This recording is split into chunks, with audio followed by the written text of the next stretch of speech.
सर्वधर्मं परित्यज्य माम् एकं शरणं व्रज। अहं त्वं सर्वपापेभ्यो मोक्षयिष्यामि मा शुचः।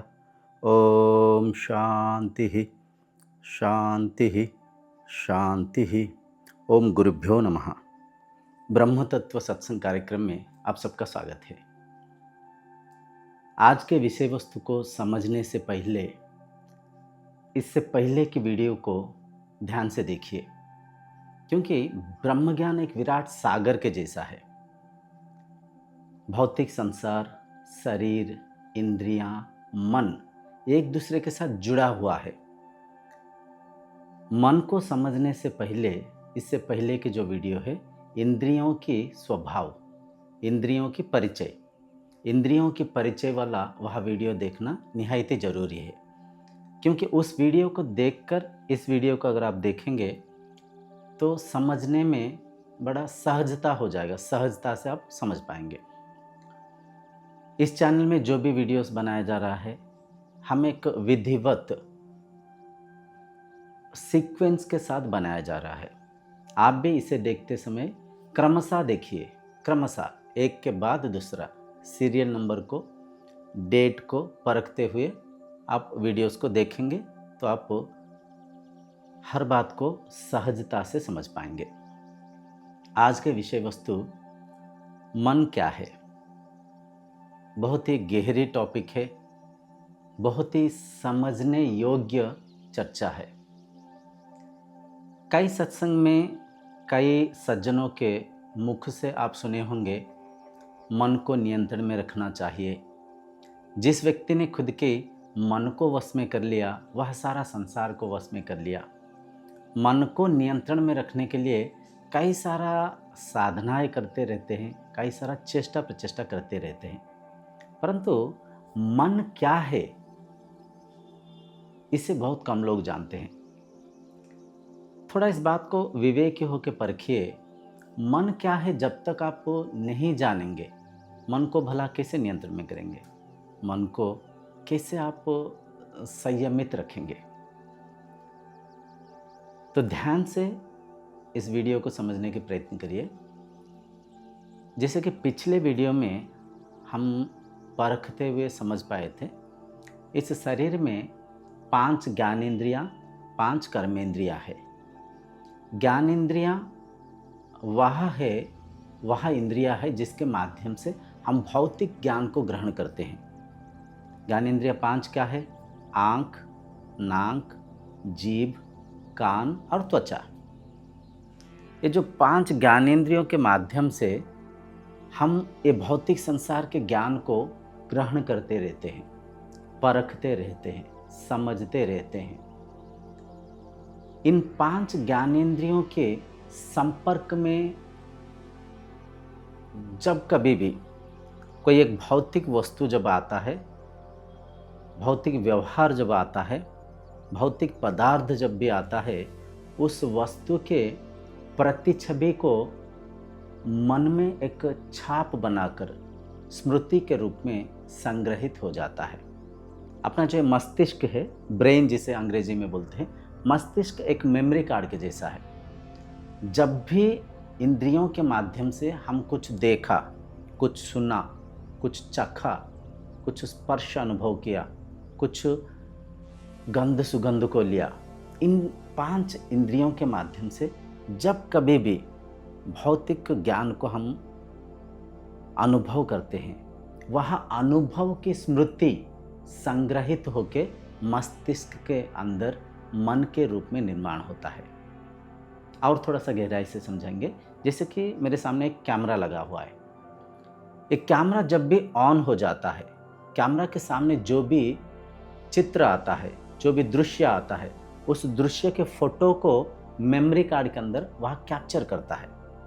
कैमरा जब भी ऑन हो जाता है, उसके संपर्क में, उसके सामने जो भी ऑब्जेक्ट आता है, जो भी भौतिक वस्तु पदार्थ आता है, उस भौतिक वस्तु पदार्थ को कैमरा कैप्चर कर लेता है, उसका फोटो को मेमोरी कार्ड में संग्रहित कर लेता है। तो जैसे मेमोरी कार्ड एक ऐसी पदार्थ है जहाँ पे कैमरा की सामने आने वाले फ़ोटो को संग्रहित करके यह कैमरा रख पा रहा है, ठीक मस्तिष्क भी उसी मेमोरी कार्ड के जैसा है। यहाँ पे क्या है, कैमरा एक डिवाइस है, एक इंस्ट्रूमेंट है, एक परिकर है, लेकिन शरीर में 5 इंस्ट्रूमेंट्स लग रखा है, 5 परिकर लग रहा है, जो ज्ञानेंद्रिय हम बोल रहे थे। तो ये 5 इंस्ट्रूमेंट्स है। देखना जैसे एक अनुभव, सुनना भी ठीक वैसे ही एक अनुभव, चखना भी एक अनुभव, स्पर्श लेना भी एक अनुभव, सूंघना वो भी एक अनुभव। मतलब इंद्रियों के द्वारा मन में हम हर चीज़ की अनुभव को संग्रहित करते हैं। मन के माध्यम से ही हर बात को हम परखते हैं। देखिए, इंद्रियों के माध्यम से मन के निर्माण हो रहा है, मन के माध्यम से इंद्रियां अपने विषय को पहचानते हैं, विषय को परखते हैं। तो इंद्रियां, मन एक दूसरे के ऊपर निर्भर है, एक दूसरे के साथ जुड़े हुए हैं। तो जब भी कुछ हम अनुभव करते हैं, उस अनुभवों की स्मृति मन में संग्रहित हो जाता है, और ये जो स्मृति अपने शरीर में कुछ संवेदनाओं को जागृत करते हैं, संवेदनाओं को, जिसे कि हम सेंसेशंस बोलते हैं। सेंसेशंस कुछ तरह के शरीर में बायोलॉजिकल एक्टिविटीज़ होता है, शरीर में कुछ केमिकल एक्टिविटीज़ होता है। उस केमिकल एक्टिविटीज़ को, उस संवेदना को ही हम दुख और सुख के नाम दे रखे हैं। आशा करता हूँ आप समझ पाते होंगे। और एक बार समझेंगे, क्योंकि बारंबार इसे समझना चाहिए। बहुत बड़ी गहरी बात हम चर्चा कर रहे हैं। इससे अगर आप समझ गए, साधना बहुत सहज हो जाएगा, बहुत सहज। Mind is that entity through our sense organs. We have 5 sense organs in our body. Through those 5 sense organs, whatever maybe we experience from this material world, those all experienced memory is called by mind. 5 इंद्रियों के माध्यम से भौतिक संसार से अनुभव किया हुआ तमाम अनुभवों के स्मृतियों के संग्रह ही मन है। यह मन हर हमेशा राग द्वेष करते रहता है, हर हमेशा संशय करते रहता है। ये जो स्मृतियाँ है, ये स्मृतियाँ ही मस्तिष्क में संग्रहित है। जब भी स्मृति जागृत होता है, शरीर में कुछ संवेदना होता है, संवेदना, सेंसेशंस। उस संवेदना को ही कहीं पे हम दुख बोलते हैं, उसी संवेदना को ही कहीं पे हम सुख बोलते हैं। गहराई से परखिए, दुख सुख क्या है? संवेदना, nothing but sensations, nothing but sensations. सब कुछ मतलब संवेदना है, संवेदना के अलावा कुछ भी नहीं है। दुख भी संवेदना, सुख भी संवेदना, दोनों मन का ही वृत्ति है। स्थूल पदार्थ से जैसे ही आप सूक्ष्मता की तरह बढ़ेंगे, सूक्ष्मता में एकता है। संसार में भौतिक वस्तु पदार्थ रंग रूपों में भिन्न है, किंतु इनके जो अनुभव में, सूक्ष्मता में, वह सब एक है। देखना जैसे एक अनुभव, चखना भी एक अनुभव। देखना कहाँ पे देख रहे हैं? आंख के माध्यम से मन में देख रहे हैं। कैसे देख रहे हैं? स्मृति को आधार करके देख रहे हैं। मैं इससे पहचान पा रहा हूँ कि यह कैमरा है।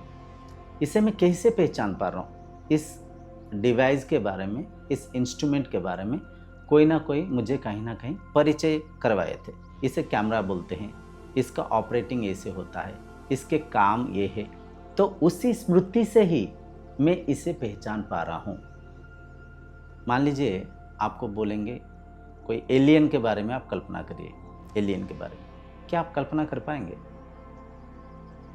हाँ, वो बात अलग है। एलियन के अगर कोई पिक्चर्स, कोई मूवी में कुछ एलियन को आप देखे होंगे, कोई मिल गया, कई सारा सिनेमा है, उन सिनेमा के अंदर अगर आप एलियन को जैसे देखे होंगे ऐसे परखेंगे, ऐसे स्मृति को जागृत करेंगे।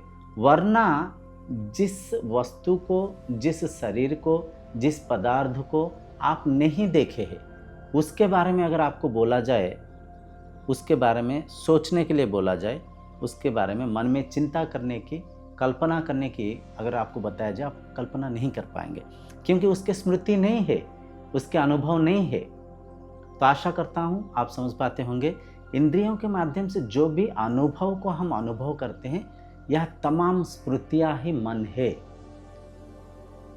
इन स्मृतियों को ही हम हर पल विचार के रूप में चलाते रहते हैं, वृत्ति के रूप में चलाते रहते हैं। अंतः मन में खुद के साथ खुद हर हमेशा हम बात करते रहते हैं, खुद के साथ बात करते रहते हैं, खुद के साथ कुछ बोलते रहते हैं। ये कैसे है, वो कैसे है, कई सारा वृत्तियाँ, घर के बारे में, संग साथियों के बारे में, क्रिकेट के बारे में, पढ़ाई के बारे में, पैसों के बारे में, नौकरी के बारे में, पद के बारे में, पदवी के बारे में, शांति के बारे में, क्या कुछ नहीं। देखिए, हर पल हम कुछ ना कुछ सोचते रहते हैं, हर पल कुछ ना कुछ मन में, जागृत अवस्था में तो हर हमेशा कुछ ना कुछ खुद के साथ खुद बोलते रहते हैं। मन संशय करते रहता है, ये व्यक्ति भला है, वह व्यक्ति खराब है, इनसे बात करने से मुझे अच्छा लगता है। अच्छा लगता है क्या है? इनके साथ बात करने से जो मन में संवेदना जागृत होता है, जो सेंसेशंस, जो फीलिंग्स ट्रिगर अप होता है, वो मुझे अच्छा लग रहा है। ये व्यक्ति से मिलने से अच्छा नहीं लगता, मुझे पता नहीं, चिड़चिड़ सा लगता है, अच्छा नहीं लगता है। मतलब दूसरे व्यक्ति के साथ मिलते समय दूसरे व्यक्ति के व्यवहार जेहेतु कटु है, उनसे मिलने से एक दूसरे किस्म की संवेदना जागृत होता है, दूसरे किस्म की फीलिंग्स ट्रिगर अप होता है, तो वो मुझे अच्छा नहीं लगता है। देखा जाए तो दोनों संवेदनाएं है। अच्छा व्यक्ति से मिलिए, बुरा व्यक्ति से मिलिए, दोनों के साथ जो व्यवहार में हम संवेदना जागृत कर रहे हैं, ये संवेदना मन की तल पे एक ही है, लेकिन उसे हम परख नहीं पाते हैं। भला बुरा को जब हम परखते हैं तो अंदर ही अंदर अपना कुछ केमिकल रिएक्शंस होता है, कुछ हार्मोन सीक्रेट होता है, जिसे कि happy hormones dopamine, serotonin, unhappy hormone cortisol. तो जो हमें अच्छा लगता है, जो हार्मोन शरीर के लिए अच्छा है, जो हार्मोन आरोग्यकर है, जो हार्मोन सुखकर है, वो डोपामाइन, सीरोटिन। जो हार्मोन शरीर के लिए हानिकारक है, जो हार्मोन शरीर को रोगी बना सकता है, वह हार्मोन कोर्टिसोल है। अगर हम इस बात को पकड़ पाएं, इस बात को समझ पाएं, मन कुछ भी नहीं है, अनुभवों की स्मृतियां है, मस्तिष्क कुछ भी नहीं है, एक मेमोरी कार्ड के तरह है। तो मेमोरी कार्ड में कोई भी मेमोरी प्ले हो, मस्तिष्क में कोई भी मन के विचार जागृत हो, वृत्ति जागृत हो, मैं उस विचार से परे हूँ, मैं उस विचार को देखने वाला साक्षी हूँ, मैं उस विचार के दृष्टा हूँ। भला को भी मैं देख रहा हूँ, बुरा को भी मैं देख रहा हूँ। मैं विचार से भिन्न हूँ, मैं विचार के परे हूँ, मैं आत्मा हूँ, मैं ब्रह्म हूँ। ब्रह्म रूपी, आत्मा रूपी मैं मन को, इंद्रियों को एक वस्तु के रूप में, एक इक्विपमेंट के तरह यूज कर रहा हूँ। इस बात को अगर आप पकड़ लिए, इस बात को अगर आप समझ लिए, दुख सुख मन का वृत्ति है, संवेदना शरीर में जागृत होता है, मैं मन से परे हूँ, मैं दुख को भी देख रहा हूँ, मैं सुख को भी देख रहा हूँ। दुखी मन हो रहा है, सुखी मन हो रहा है, मन कहीं व्याकुलता में है, मन कहीं चंचलता में है, लेकिन मैं दुख से, सुख से परे हूँ। इस बात को आप समझ पाएंगे। इस बात को अगर आपको समझ गए तो आपको कोई दुखी कर ही नहीं सकता है, आपको कोई सुखी कर ही नहीं सकता है। दुख सुख आपके नियंत्रण में हो जाएगा, आपके नियंत्रण में हो जाएगा। आइए और थोड़ा गहराई से समझेंगे, क्योंकि ये टॉपिक बहुत इंपॉर्टेंट है। मन क्या है, इससे समझ लिए तो काफ़ी नियंत्रण आपके अंदर आ जाएगा, काफ़ी शांति आनंद के साथ विवेकी होकर आप इस जीवन को जी पाएंगे। तो आइए और थोड़ा गहराई से चर्चा करेंगे। अगर हम भाषा को परखेंगे, भाषा क्या है? ओठ और जीभ टकराते हुए जो शब्द, जो ध्वनि उत्पन्न हो रहा है, वही भाषा है। कोई हिंदी बोल रहा है, कोई अंग्रेजी बोल रहा है, कोई चाइनीस, कोई स्पेनिश बोल रहा है। तो ये पार्थक्य कहाँ पे है? भाषा तो शब्द है, उस शब्द के साथ हम कुछ भौतिक वस्तु को जोड़ रखे हैं। उस शब्द और इस भौतिक वस्तु का स्मृति अपने मन में हम संग्रहित कर रखे हैं। उसी अनुभव के माध्यम से ही हम भाषा को समझ पाते हैं। किसी ने कहा जल, और कोई कहा नीलू, कोई कहा तन्नी, कोई कहा वेल्लम, कोई कहा वाटर, कोई कहा अम्बुज, तोय, H2O। भाषा भिन्न होने के बावजूद हर किसी के मन में जल का, पानी का ही स्मृति आता है, पानी का ही फोटो जागृत होता है। तो देखिए, भाषा में तो भेद है। कोई नीलू, तन्नी, वेल्लम, अम्बुज, तोय बोल रहा है, तो और कोई वाटर, H2O बोल रहा है। भाषा में भिन्नता है, भाव में एक है, विचार में एक है। जो पानी बोल रहा है वो भी उसी पदार्थ को ही समझा रहा है। जो नीलू बोल रहा है, जो वाटर बोल रहा है, वो भी उसी पदार्थ को ही समझा रहा है। पदार्थ एक ही है, शब्द अनेक है, शब्द में पार्थक्यता है। ये कैसे है? ये किस लिए है? ये इसलिए है, वह शरीर उस पदार्थ को उस शब्द के साथ मन में जोड़ रखा है। मन के अंदर जो स्मृति है, वो स्मृति किसी का वाटर के साथ, वाटर के जैसा है, वह स्मृति किसी का जल है, किसी का अम्बुज है, किसी का तन्नी है, किसी का वेल्लम है। मतलब कोई कैसे तो और कोई और कैसे, कोई शब्द के साथ उसी पदार्थ को मन में संग्रहित कर रखा है। देखा जाए तो पदार्थ सेम है, वही जल, वही पानी, उसी पानी को सब चर्चा कर रहे हैं, लेकिन शब्द में भेदता है, शब्द में भेदता है। सूक्ष्मता में, अंतः मन में जो प्रतिछवि है, जिसके बारे में हम चर्चा करें, वो समान है, हर कोई उसी को ही दर्शा रहा है। तो भाषा में भेद है, भावना में एक है। भेद भाषा में कैसा है? किसी के माता ने हिंदी भाषा को सीख रखे हैं, उस संतान को हिंदी भाषा को समझाए, सिखाए, उस शब्द के साथ उसके मन परिचित है। और किसी के मन अंग्रेजी भाषा के साथ परिचित है, और किसी के मन चाइनीस भाषा के साथ परिचित है।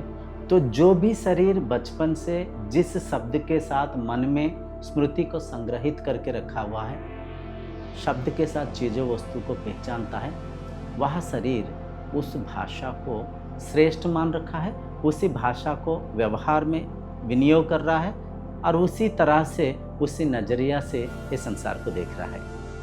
कोई बोल रहा है मैं हिंदू हूँ, कोई बोल रहा है नहीं मैं मुस्लिम हूँ, कोई बोल रहा है मैं सिख हूँ, कोई बोल रहा है मैं ईसाई हूँ। सब एक है, सब एक है। ये पानी के तरह ही वहाँ पे भी हम कुछ बचपन से मान रखे हैं, हमें कोई बता रखे हैं भगवान के नाम ये है, भगवान के स्वरूप ये है, धर्म के नाम ये है, मेरे धर्म के स्वरूप ये है, उनके धर्म के स्वरूप वो है, मेरे भगवान वैसा है, उनके भगवान ऐसा है। तो वैसे बातों को हम मान रखे हैं, हम मान रखे हैं, परंतु भगवान जो तत्व में एक ही है, दो नहीं है। भाषा में, आकार आकृति में, रीति रिवाज में, सांप्रदाय में हम भिन्नता बना रखे हैं, परंतु तत्व में वह शक्ति एक ही है। जो हिंदू है वही मुस्लिम है, वही सिख है, वही ईसाई है। इस बात को हम आगे जब साधना के बारे में चर्चा करेंगे तब समझेंगे। बस अभी के लिए आप इतना समझिए, मन स्मृतियों की संग्रह है, 5 ज्ञानेंद्रियों के द्वारा, कर्मेंद्रियों के द्वारा, शरीर के माध्यम से इस संसार में बचपन से लेकर आज तक जो भी अनुभवों को हम अनुभव कर रखे हैं, ये तमाम अनुभवों की स्मृति मस्तिष्क में संग्रहित है। वह स्मृति ही मन है। स्मृति के बिना संसार कहाँ, स्मृति के बिना मन कहाँ, स्मृति के बिना मैं कहाँ, मैं कहाँ। मान लीजिए किसी के सिर में चोट लग गया, मेमोरी आउट हो गया, मेमोरी फेल हो गया, हम बोलते हैं। मेमोरी फेल हो गया मतलब क्या है? वो स्मृति को जो संग्रहित करके रखे थे वह सब एराज हो गया, वह सब मिट गया। मेमोरी रिकॉल नहीं कर पा रहा है, मेमोरी परख नहीं पा रहा है। इसी कारण वह व्यक्ति खुद के बंधु मित्रों को भी पहचान नहीं पाता है। ना माँ को, ना पिताजी को, ना भाई को, ना बहन को, ना पत्नी को, ना पति को, ना बच्चों को। जब मेमोरी आउट हो जाता है, मेमोरी फेल हो जाता है, वह व्यक्ति, वह शरीर किसी को भी पहचान नहीं पाता है। तो यहाँ पे क्या हुआ? मस्तिष्क में चोट लगने के कारण वो संग्रहित स्मृति मिट गया, इराज हो गया, क्षय हो गया, करप्ट हो गया।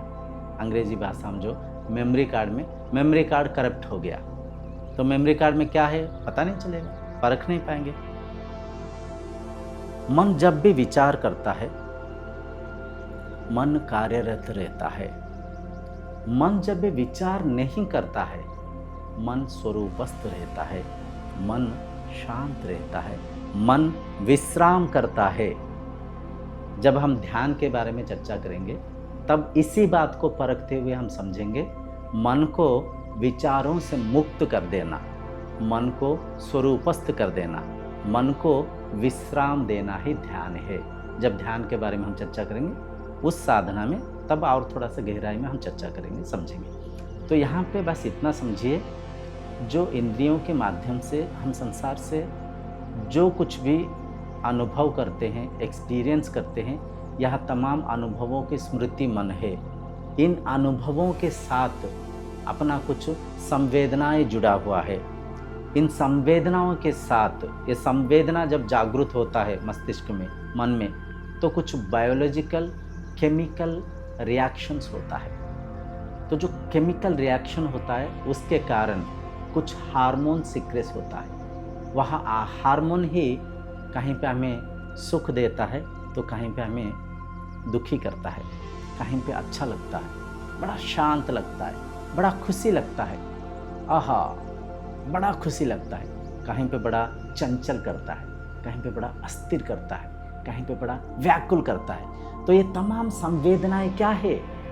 स्मृति को जिस दिशा दे रहे हैं, स्मृति को जैसे हम नजरिया से देख रहे हैं, नजरिया, वे ऑफ थिंकिंग बोलते हैं, वे ऑफ थिंकिंग, नजरिया को अगर आप बदल पाएं, नजरिया को अगर आप विवेक को माध्यम करते हुए परख पाएं, दुख में भी आप नियंत्रित रह सकते हैं, सुख में भी आप नियंत्रित रह सकते हैं। तो दुख सुख में आप समान भाव से इस संसार में जी सकते हैं, समान भाव से। ना दुख आपको विचलित कर दे सकता है, भयभीत कर सकता है, ना सुख आपको व्याग्र रूप में लेके जा सकता है। जब भी दुख आता है, सुख आता है, ये दोनों स्थिति में मन थोड़ा सा व्याग्र रहता है, मन थोड़ा सा चंचल रहता है, मन थोड़ा सा अस्थिर हो जाता है। साधारण समय से अधिक अस्थिर, अधिक चंचल दुख में होता है, सुख में होता है, दोनों में परखेंगे तो समझ पाएंगे।